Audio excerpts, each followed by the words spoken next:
Hey, why don't we go ahead and get started? So, hello everyone. Dr. Meg Bouvier. You know me as the creator of your library of NIH grantsmanship courses. I have nearly 40 years of experience at NIH, first as an applicant, then as an intramural researcher, then as a staff writer for a longtime director, Dr. Francis Collins, and for the last almost 20 years as a full-time NIH grant editor, mentor, and trainer. So I have helped clients land nearly 700 million in federal funding, and I'm here to answer your grant writing questions. So grab a cup of coffee and let's get started. So a couple of housekeeping tasks before we dive into today's mini tutorial. I'm beating the drum once again about the high risk, high reward portfolio. I'm just going to screen share. I know I talked about this last time, but I want to make sure that people are aware of this newly reauthorized portfolio of mechanisms. So NIH is often criticized for funding next logical steps research. As a response to that, about 15-ish years ago, they developed a portfolio of high risk, high reward mechanisms. They're quite competitive to land, but if the fit is right, these are perfect. I'm sure you've all heard me tell the story of I had a client last year who kept getting triaged at on the parent R01 for an idea that was kind of outside the box for NIH. And I recommended the transformative R01T, R01 to him, which seems counterintuitive because the funding lines are much lower on that. It's much harder to land. And he landed one because fit to the mechanism is everything. So if you truly have a high risk, high reward kind of mechanism and you can't find a home for it in an NIH, one of these might be for you. And the reason that I'm beating the drum so loudly on these is because of the deadlines. So the one that's coming up soonest is this uh, Director's New Innovator Award. That's August 17th. And then the other three are all for early September. Two of these are geared specifically toward ESIs. It's this new NIH Director's New Innovator Award and the NIH Director's Early Independence Award. So I'm going to grab this URL and just drop it in the chat for you folks. You're probably sick of hearing me talk about these, but they just have the one deadline per year. So I'm really kind of trying to get the word out there that these things exist. Um, Let me just make sure this is going to everyone. There we go.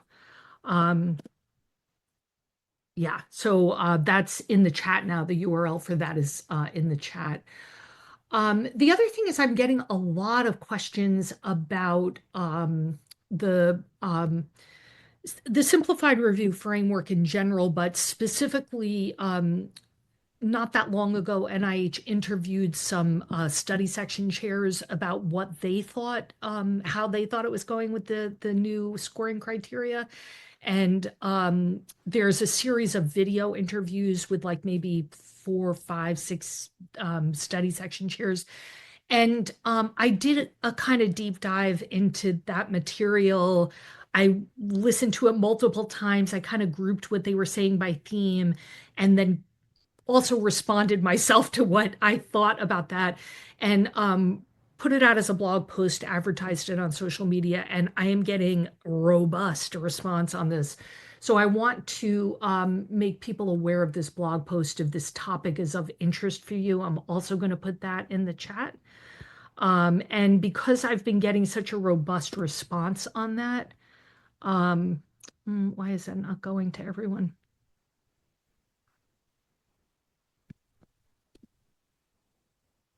You cannot chat with everyone during this meeting. Okay, I'm sending this to hosts and panelists, and I don't know why that won't go to everyone because I just posted the other one to everyone. But Riley, if you could send that, put that URL from the blog post in the chat, that would be great. I also wound up booking this as a mini tutorial for what had been a Q&A in September. There'll still be plenty of time for the Q&A, and as always, I'll just stay on until everybody's questions are answered. But it just seems like a topic that a lot of people are asking about, And because I spent a lot of time kind of doing that deep dive, I figured I'd let people know that it was there if this is of interest to them. In terms of what people should be viewing, I assume that if you're applying for an October mechanism, that you've started watching the course in the library. The vast majority of you are on or viewing from organizational memberships. So you have free access through your organizational membership. If you're not sure how to access it, just send us an email at info@bouviergrant.com and we'll help you get set up with the courses. But hopefully you're looking at the prep and like the early chapters of your relevant writing course, whether it's a K or an R series. Okay, so today we have back as a guest Dr. Veronika Redmann, and Riley just dropped her bio in the chat. Veronika runs her own writing company. Veronika trained at the same medical center I did. And not only the same medical center, even the same department. So we both trained in the Department of Neuroscience at the Mount Sinai School of Medicine in New York City, albeit about 30 years apart. So, but Veronika has done a great job with applicants to both NIH and elsewhere. And in particular, as somebody who doesn't do SBIR STTRs, I've had sent people her way for those mechanisms at NIH. But today, Veronika is going to be talking to us about applying outside of NIH, which we both feel passionately is an important thing to do in parallel to your NIH application. So Veronika, welcome back. So glad to have you again. Yeah, thank you. Thanks so much. I'm just gonna share right here. The link is there on the bottom that was shared, but this is just kind of a shot real quick of my company website and all the different things that we're involved in. I would say probably 80% of the clients we work with are academic founders, in which they're inventing something and finding ways to form a company and fund that company's funding mechanisms. But in the last year and a half, it has also become a mechanism by which academic faculty are also trying to support their research in general. So many more people are learning about the SBRS-TTR mechanism, which is across many different agencies outside of NIH. Today, I'm going to just focus on, again, the concept of where else can NIH PIs look for funding, what other types of programs and what's specific to different agencies. But I will just do a plug for SBRS TTR that even if you feel that you might not have something that could be patented in some process of your research, it's always good to get a little advice from your Office of Technology Management or TTU, whatever your particular university has that is in charge of managing intellectual properties. So getting a little advice there, that may be something that actually could be spun out commercially. There are many different ways that technology can be spun out commercially. All right, so what I'll start with is just in general, how to search for funding opportunities and learn more about opportunities outside of NIH. Some of my slides, some of my content I'm going to kind of share for a little bit will still kind of overlap with NIH just to make it easy, since that is the starting ground for a lot of people here. So the first bit to talk about is that whether you use just a general Google search or whether you use grants.gov, the goal there is to try and find other sources of funding. If we are thinking about what are some of the different considerations around trying to decide what would be a good fit, this overview is around SBRS-TTR, but I still like to use it to kind of explain things that applicants want to think about in terms of when should I apply for something? Is it a good fit? So in general, I'm thinking about who's going to be the prime applicant, which university is going to lead it, who will be on the team who can serve as PI. Maybe Meg has already shared that, NIH has new terms now on how many grants you can submit per year. So they're just really keeping a closer tab on your percent effort as a PI. And that obviously is spread across, your ability, your percent effort is also across if you apply for other NIH grants or grants to foundations as an example. So there is an aspect of, not being able to max out your time past that. So Additionally, thinking about the nature of the research that you want to cover, the types of activities that you could be doing. So let's say you want to do clinical activities or you want to do drug discovery. You want to look at the wording of the different opportunities and decide will they support that, right, of what you want to do. Um, and then another aspect often is, again, NIH is the example here, but just in general for the case in point of argument here, what size budget do you need to achieve your work, right? You're going to have a good feel for that by having worked on NIH grants, but it's still the sense of what is it going to cost to do that research and thinking about indirect cost rates for your university or other partnering universities or collaborators you're going to work with and whether that can be encompassed within the budget that is mentioned in that opportunity. One thing I also like to tell people about trying to understand project fit. So if you're familiar with NIH and working with Meg about trying to get your NIH grants funded, they have a mechanism of NIH Reporter where you can look at other awarded grants and get some information about what mechanisms have those been supported through. So that is also true for some other places as well, and I'll highlight that when I go through those agencies. Another aspect of learning is NIH is a place where you can go anytime and request a meeting with a program officer and get feedback. Some of the other agencies are different, and that's something about learning about them and learning on their website of how they engage with applicants. So for example, DOW, DOD is defined by federal contracting laws, how and when they can engage with applicants about things. So there's a nature of learning about what each of those opportunities looks like a little bit different. So I'm going to go back over here to I didn't just realize that that was actually governed by a law, that how much time they could spend with you. yeah, when they can talk within, it's kind of around like bidding and even the nature of like contracts themselves as well, that there's only a certain defined time where you can ask questions and it has to be in a certain format. So if you haven't ever applied to DOW, DOD, I say both because the websites themselves even have material that hasn't been completely rebranded. So if you see stuff that says DOD, it still is the same.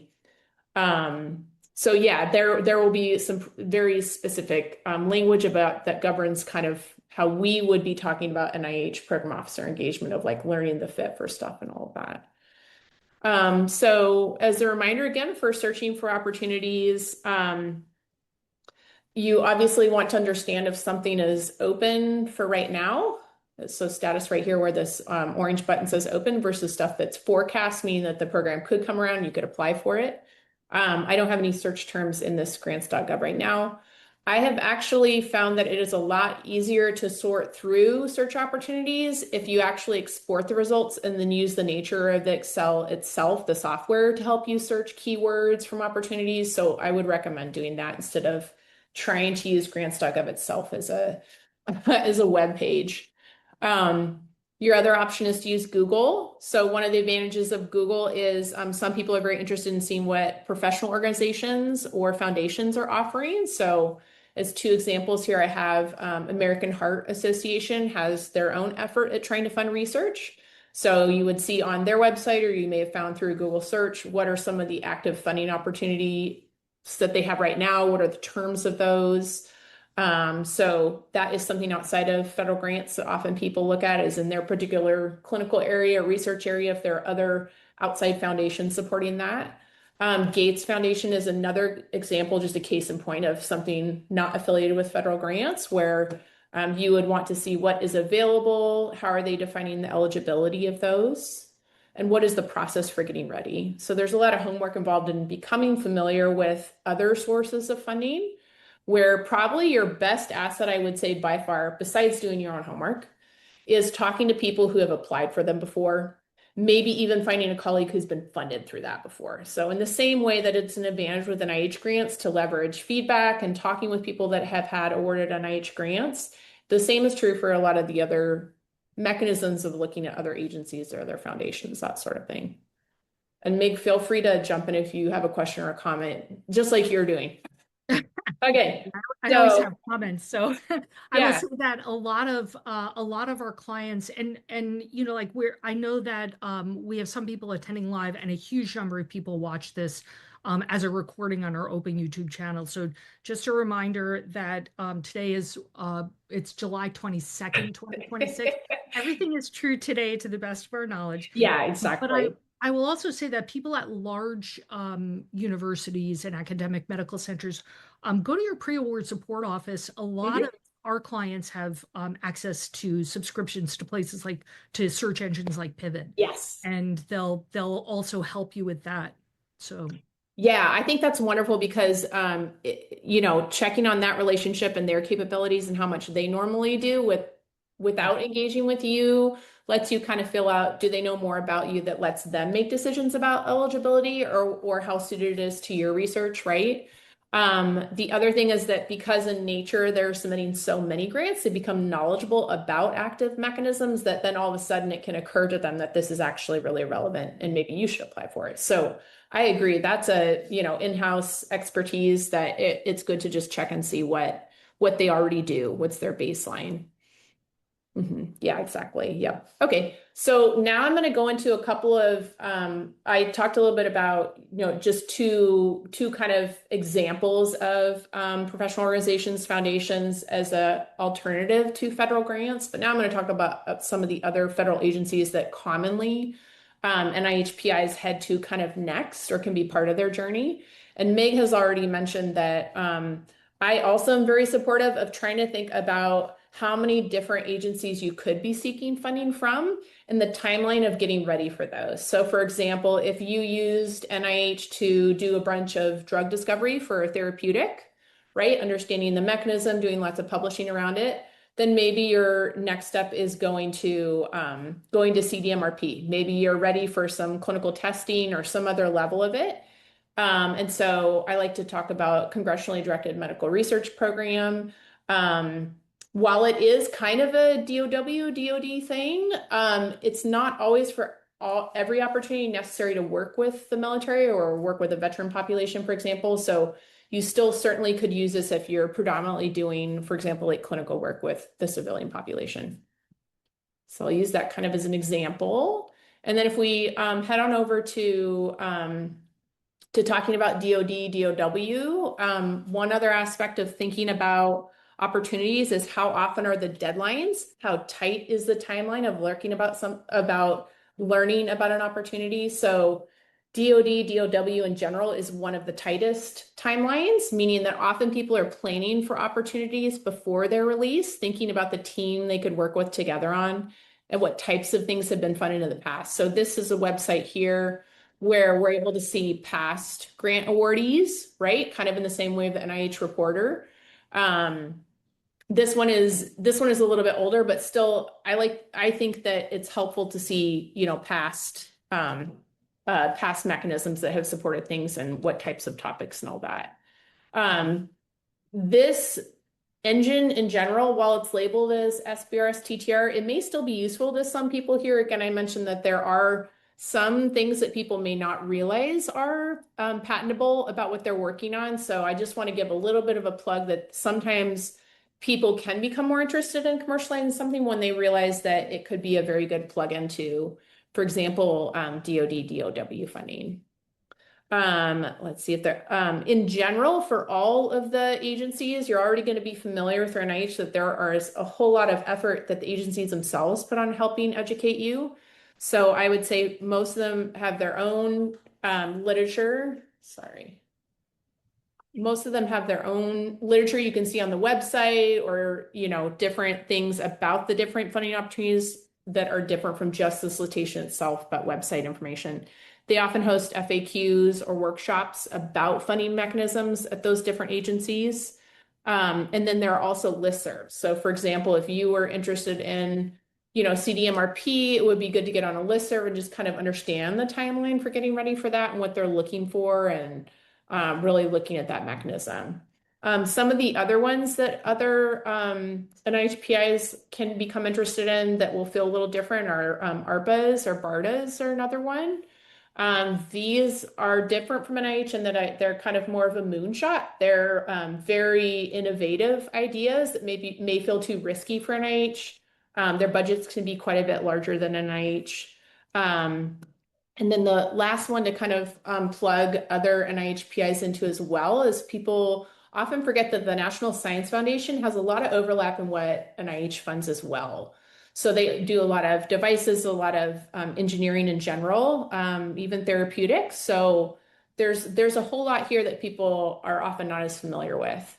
In terms of understanding, different programs, this would pop up on grants.gov, but you can also look at different funding opportunities on the NSF website itself. It will give information about deadlines themselves, what they're looking to fund in the same way of looking at an NIH solicitation, get an idea of how much they fund and what eligibility criteria they have for these. So I think easily the first area I always send people if they're looking outside of NIH is NSF. But if NSF isn't a fit, some of the other ones we've kind of talked about, DoD, DOW, and ARPAs and BARDAs are ones to kind of look into as well. Yep. Yeah. Make any other comments outside of that?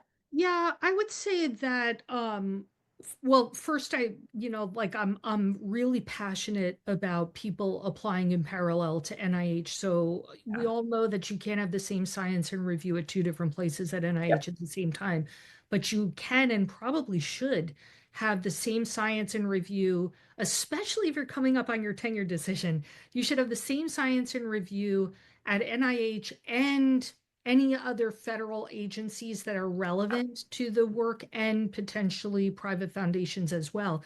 You can Yep. shotgun it and submit simultaneously once you've developed the idea for one place, revamp it for each of these other Yeah. places. You can't submit the exact same thing, but and as I mean, we started this whole thing by my beating the drum about the high risk, high reward portfolio because NIH doesn't typically fund high risk, high reward, but other federal agencies do. So a number of weeks ago, we had somebody come on and talk about the CDMRP portfolio, talking Yeah. about how that is something where risk is embraced. Yes. And you mentioned ARPA H, and I think it was DARPA that you said tends to be Mhm. a little higher risk. Yeah. And Same for NSF. NSF likes very high risk as well. yeah, and some foundations do as well. The other thing is, there are many foundations that have mechanisms that are tailored to people who are early in their career. So if Mhm. you're earlier in your career, it really pays to go. I think my first stop, if I were at like a large or university or medical center, is I would just make an appointment with my either my pre-award support office or my research development office. I don't know, like it's housed in different ways at different places, and just go talk to somebody about like how at this particular place do I identify these mechanisms that I might be eligible for? Sometimes somebody will work with you to identify them. Yeah. Sometimes they'll just give you like a login to pivot or some strategies to like sometimes they'll have you sign up for a university listserv where they churn out these mechanisms and you just have to scan them whenever these emails come. But that would probably be my first stop is to go to a like a pre-award support office or RD Yeah. office to try to figure out what those are and recognize that years ago, people would, develop their independent research lab on NIH funding alone, period, the Mhm. end, full stop. When I was training, that's how people did it. And that's not the way to do it anymore. You really have to kind of be savvy about submitting simultaneously to Yeah. multiple places and making sure that you're getting your hands on, like if and when your NIH funding doesn't come through, which is likely to happen, that you've hedged your bet and you've submitted the idea elsewhere to get your hands on a little bit of money to move the project forward, develop more publications and data to then resubmit a more competitive application to, the R01, for example, at NIH. Yeah. That's what's having grantsmanship is now. It's like submitting all over the place. So Yeah, and just to throw in one other tidbit that I think will be obvious to some people, but some people may not have considered it. So if you have grad students or postdocs, not only is it an educational bit, I literally myself am a great grant writer because I have both a grad school mentor and a postdoc mentor that let me work with them on their grants and see their writing style, right? So there's an educational aspect to it, but there is also an indirect support of the research you're doing by helping your group itself apply for student fellowship. So NSF is a famous one that has graduate fellowships that you can apply for, but there are many other mechanisms, and I myself was supported by an NIH training grant. So, not thinking about just yourself and your own grants as a PI, but also the trying to help your team as well. If you have grad students or postdocs and understanding how to search for those opportunities, how to determine how to be eligible for them. Because it's wonderful to have some of that burden taken off of you if a grad student is able to get a year or 2 year support themselves for the research they're doing. And I think if I remember reading recently that this is also an area of new effort from NIH, so they're trying to figure out how to help the independents move even a little bit earlier than a lot of the like K award stuff of like trying to find a way for students to be supporting themselves more through grant. Yeah, I mean, there are the F mechanisms, the F31, 32. Yeah, but I think in general that is probably true. So Yeah. So yeah, what I mean is even outside of NIH, trying to learn more about this mechanism, if there is a way to support a grad student you have in applying for one of them, or if as a department level, other grad students have applied for the same mechanism and making it not just a training opportunity, but potentially a funding opportunity for that student. yeah. Mhm. Yeah. Great. Thank you. Yep. Yeah. I did also want to mention you mentioned the cap on the number of applications that NIH allows. That notice, at least the way it is written, is less about percent effort and more about the use of the ban on the use of AI in generating Oh, grant okay. Okay. applications. Yeah. So Okay. it was just kind of like a weird, like it was the notice. I forget what the title of the notice was, but it has to do with capping the number of applications. I think it's Yes. capped at 6 per calendar year Yes. for you as a Correct. PI. But if you read down, it's actually about the ban again on using AI to generate your grant application. Yeah, I'm gonna throw, if it's okay, just a science article about this, if anyone Yeah, wants to look a little bit more that's at in the that. And chat. again, Yeah, yeah, and this is from June though, so as Meg is saying, if you want to learn more, you may want to go get a little more current information about it. But it has been a point of discussion with clients that I work with because a lot of them are academics by nature, so they're trying to figure out the balance on how much percent effort, but also how many they're writing, like how many grants they're prepping at the yeah, same time. right. Yeah. Yeah, The notice had said something about, that they thought this issue would apply to just a tiny fraction of people who are submitting upwards of like 40 applications yeah, in a year. But the reality is that, offline, I have many applicants who talk to me about, where are they using AI? And we actually had the last mini tutorial, the person, the guest here talked about using AI to search the NIH database, the reporter database. So yeah, as you suggested, putting yeah. it in an Excel spreadsheet and then using AI and writing simple code to try to Do suss some out homework. trends, Hmm. yeah, funding trends, Hmm. which is perfectly acceptable. Yeah, yeah. We'll say, in terms of grant applications, I have grant applicants who are non-native speakers, non-native English speakers who do use, they get help in writing their Yeah. applications. That violates the letter of the law, but it doesn't violate the spirit of the law, in my opinion. And none of them have been flagged yet. But again, I say that with the gigantic caveat that I am not suggesting you go do that. I'm just Yeah, letting yeah, you I know have seen what I'm that. doing. Yeah.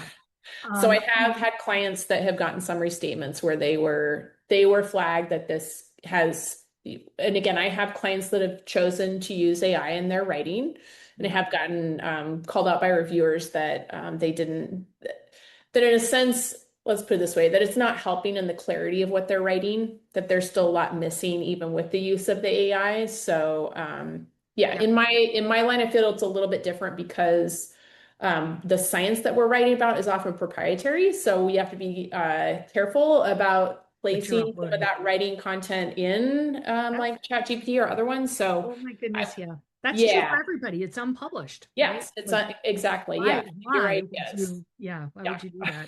right. Don't do that. So yeah, while NIH seems to be very clear about the use of AI and serving as a grant reviewer and writing those reviews, it does seem like a bit more of a gray area in terms of applicants themselves. Right, right. Exactly. That's exactly right. So, Yeah. okay, so we're going to open it up to questions. If people want to put questions in the Q&A box, just a reminder, if you're attending this live, you're in listen only mode, you can certainly start loading up the Q&A box with questions.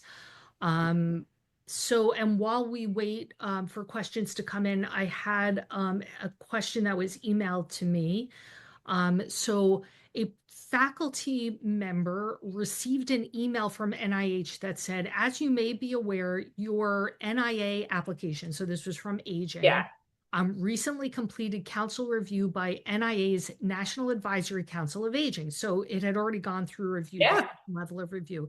As part of the National Institute on Aging's regular funding decision-making process, we are requesting a brief, one-page max, response to summary statement.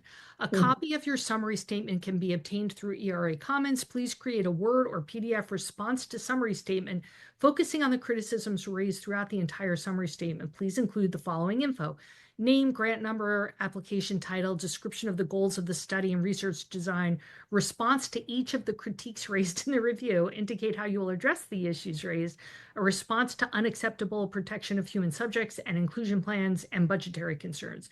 You are welcome to copy relevant sections from the summary statement or application into the response. To ensure your response reaches us, please, and it explains how to send it.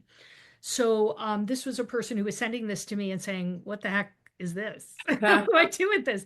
So this is yet another one of these things where, I have given a mini tutorial here on what some program officers refer to as a rebuttal letter. And that is typically, this is called a, what do they call it? A response to the summary statement. Mhm. Yeah. Mhm. So sometimes program officers will ask for this before the second level of review. Mhm. And the reason that they're asking for it is that they're going to go into the council meeting and make a pitch for funding for this project.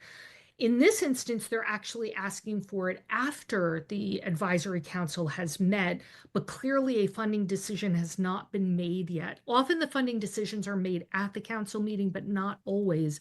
And apparently, aging is saying our regular process is not to do it there. We're going to do it um, apparently among the program officers.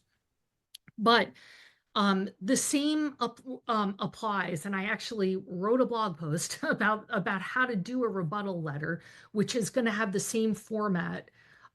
So this is not something, and I'm just going to drop the link for that in the chat if it will let me, since it seems to be cranky about letting me do this for some reason.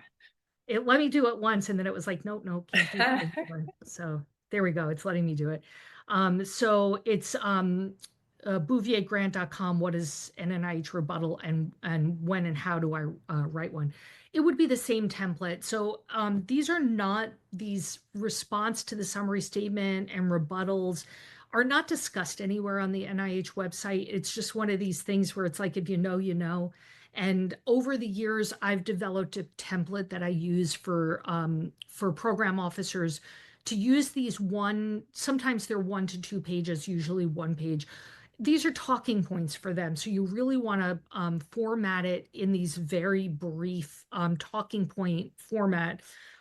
They're hopefully going to read it ahead of time, but essentially they're going to be holding it in their hand or looking at their screen and using it as talking points while they make a pitch for funding for your project. And you need to keep that in mind as you're writing them. I would use the same format for both of them. How to address, the concerns. In both instances, you're addressing concerns raised in the summary statement and how you would deal with them if you were to be funded. So just, something to think about. I think this is the first time I've seen it actually occur after the council is met. I usually hear of program officers making this request before the council meeting. So Yeah, that's what we see too with SPRS TTR is before. Mhm. yeah. Yeah, and I like to remind people that I work with that preparing that before it's requested is not a bad exercise because sometimes when we get requests for a rebuttal like that, they give you like 2 or 3 days to put it Right, together. right. It can So be a really quick turnaround. Yeah, sometimes, and again, we work on more of a commercial mechanism, right? So sometimes an aspect of the rebuttals, they may be asking for something that wasn't explained very well that you may not necessarily have organized yet. So it's yeah, really good to, as an exercise, no matter what NIH mechanism you're doing, but even again for other agencies, we do the same thing for the National Science Foundation, is mhm, they can ask for, theirs is a little different than a rebuttal letter or summary in a sense, but there can be very specific talking points that they want a written response to that were part of what the reviewers were asking about. yeah.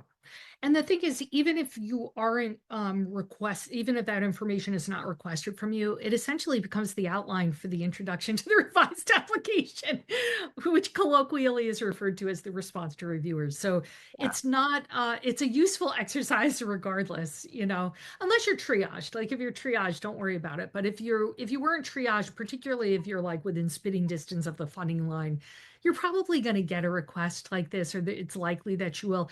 And since we're talking about it, I actually am just going to do a quick screen share so that people can see the format that I recommend. Hopefully that's large enough for people to read. Here, let me zoom in a little bit. So usually I have the title, the PIs, applicant organization, the review group, the NOFO, application number. I usually do a short little project summary. I have key strengths bulleted, underscore ways the project addresses high level funding priorities of the Institute. You got to fit your funder. And if your program officer can make that case, it really helps if they're trying to decide between you and several other projects to fund, the one that fits their funding priorities is typically going to edge out the other ones, even if it's not scientifically better. So, that's just how it goes. And then your response to the key critiques. And again, a bulleted list can be helpful. Because you're really tight on space here, it's often just one page. You want to devote as little space as possible to restating the critique and as much space as possible to responding to the critique. So instead of giving direct quotes from the summary statement or, you know, giving lengthy critiques, just paraphrase, not enough preliminary data, um, incorrect animal model, just whatever it is, whatever, not enough publications, like whatever the critique is, just try to kind of summarize it instead of giving a lot of the real estate has to be devoted to the sales pitch, not the thing that's holding you back. You want to say as little as humanly possible about the critique, in my opinion. So, and again, this becomes the outline for the response to reviewers if it's not requested. So it's a good exercise, regardless. So, okay, and just a reminder to people, feel free to put questions in the Q&A box. And while we're waiting to see if people have questions, there's another, I've been asking a lot of people about this, so I'll be curious, Veronika, if you're seeing this, but I have noticed an uptick in the number of withdrawals, like the applications that are administratively withdrawn for spurious reasons, where you then have to go and make the case. And I'm going to give you an example Mhm. that I had recently. So I have a client who submitted an application in cycle 2, Mhm. and he is the PI on a funded project, a funded R01, and that R01 is active.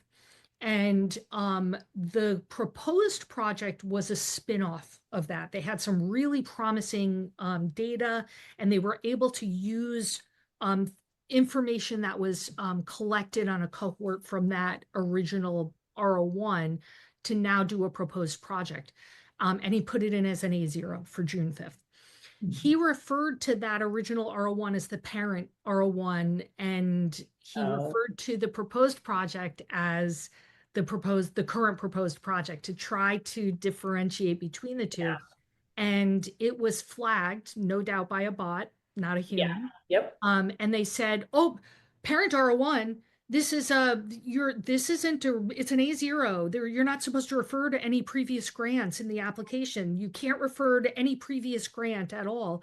And, like clearly he wasn't referring to a previous Yeah. iteration of this grant. He was talking Yeah. about an existing grant, and this is done all the time where like, some active grant has provided data or some platform that then can be Mhm. broken off and used to submit a separate application. He wasn't referring to a previous iteration of the same project. They had completely non-overlapping titles, specific aims, the whole Yeah. thing.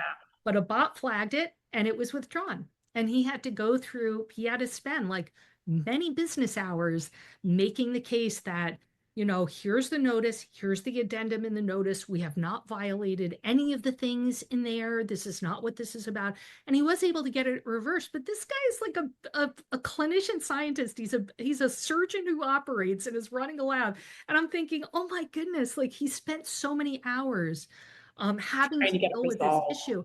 And Yeah. it's because there's no human looking at it. So are Mhm. you seeing an uptick in that kind of thing as well with these like with an uptick in withdrawals for spurious reasons that then have to be rebutted and you get it reversed, but it's a lot of hours to deal with it. We had a case like that, but it was like 6 or 7 years ago where someone was doing a new submission, but it was referencing work from a past funded grant. So it was not a renewal at all. Like it was not a continuation of that project, but the past funded grant, NIH grant, had supported a lot of the data. And so we incorrectly stuck the grant information in there and it did get withdrawn and pulled and flagged and Yeah, said this is not allowed. yeah. They did let us correct, again, this was 6 or 7 years ago. They let us correct it. It did end up still going in that cycle, which we were like, whew. Right, because Um, that's the thing, the clock's ticking. yeah, the Yeah, clock is ticking and someone might lose out on a cycle. So we were able to resolve that one. So we haven't ourselves seen an uptick in like spurious stuff. What we have been much more careful ourselves on is there was a lot of reporting at the start of 2025 about certain terminology that had gotten actively funded grants flagged for review. So in right, new applications we have going in, we have very clear conversations with people about how certain language has resulted in grants getting pulled right. last year. Um, with conversations around the use of the word woman for, like female versus Yeah, woman, right? Okay, right. so we do talk a lot about that, about how in a previous environment we would have not had any discussion about this type of terminology or this language. But in this current environment, because of grants getting pulled, we want to carefully consider if it still helps in the discussion of the research to use that terminology, or if there is something else that we can use that still allows us to make the argument Right. science-wise or clinically, like what we're doing.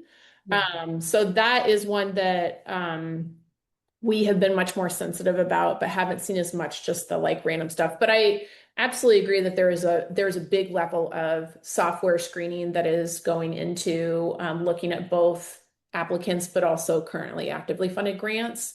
Right. And some Um, of it's just nonsensical. It just yeah, isn't, I'm like, since the dawn of time, people have included grant numbers. Like, yeah, if you're exactly. doing a K Yeah, to R, you put the K grant yeah, number I in. know, I'm like, I know. now it's just, I would just have people say a different application, you know? Yeah, Um, exactly. Yeah, correct. Yeah. What was the other thing I was going to say that we are also consider? I would also say that the administrative processes, and again, this is something that a university's more your, pre-award or post-award team is going to be thinking about, but there are also some kind of administrative aspects about putting in NIH grants that we've noticed that have been changing a lot that are not very clearly defined policy-wise. So an example is there's a lot of change around senior key personnel in that in the past, um, if you had someone labeled as like a consultant, for example, they wouldn't need like other support for them in like a just-in-time process. And now we're getting that information requested in the just-in-time process in a very tight manner when people are like out of the country, right? Or right. not, or have never prepared other support because Right. maybe they're not academics, right? Right. So Yeah. There are some things policy-wise that are not real clearly stated about NIH grants changing in the last year, Yeah. that have made it a little more challenging as we think about putting an application together because of what we saw in the just-in-time process or the actual award process itself. So I Yeah. think, if you have the ability to, as Meg is saying, meet with someone on your pre-award team, and if you don't know them, maybe try and get a little feedback from them of, things that have changed in the last year and a half for individuals at your university specifically. Like, what have they run into problems with? Yeah. Yeah. Hmm. I Hmm. agree with that. Yeah. And Yeah. give your pre-award support office a lot of notice about I'm just going to put that plug in. I think there are actually, I'm looking at the attendee list and I know that there are some pre-award support folks in here. And Yes. I'm going to say on your behalf, like your pre-awards, a good pre-award support office is worth their weight in gold if you give them enough time to do their damn job. So you can't just dump an application on them 2 days before the NIH drop deadline and expect them to be able to help you. That's not how it. Ha, there's some people laughing. I can see it emoji. Yeah. Yeah. Right. So yeah. So like I would, especially if I were new to the process, I would let them know 6 to 8 months ahead of time. I'm planning on doing this. What resources do you have available to me to help with IRB, budget, whatever, like grant editing, whatever, Yeah. what do you have that, they're there to help you, but not if you don't give them enough time. So yeah. Exactly. Yes. So Yeah. And I will maybe Mega's plug this in other events too, but some of the agencies themselves have really made efforts to help with resources as well. So I think NIH is one of the ones that has also some ability to, it may just be for SBRS TTR. I'm trying to remember if it's for other aspects, but there maybe. are other, I mean, I think there are resources. I'm a big fan of NIAID. I think their Yeah. resources are just spot on, spectacular. And I think the videos that are put out for this by the Center for Scientific Review are really good.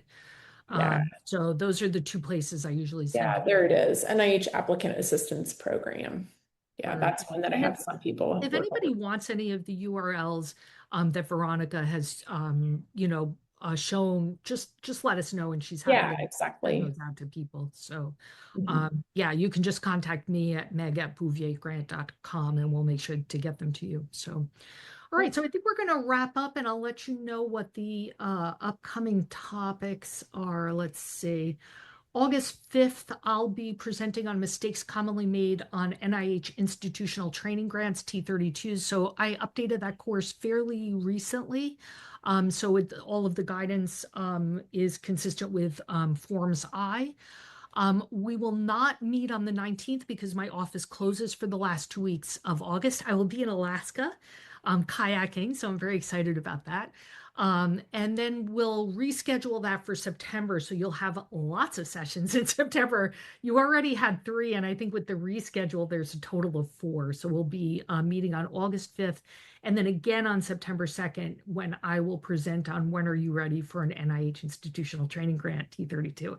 So there'll be 2 kind of back-to-back sessions on T32s and then another 4 sessions throughout the month of September. So um, and look for the topics for that in your highlights emails. So, Veronica, thank you so much for Yeah, coming. I really appreciate, thanks. being able to compare notes about what you're seeing in the ever-changing, rapidly changing federal funding landscape.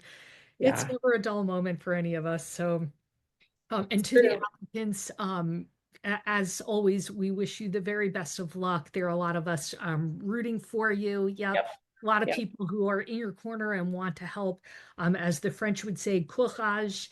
And we'll see you all in a couple of weeks. And thanks again, Veronica, for coming. Thanks, Meg. See ya. Good luck, Yep. Take care, everyone. everybody. Bye-bye.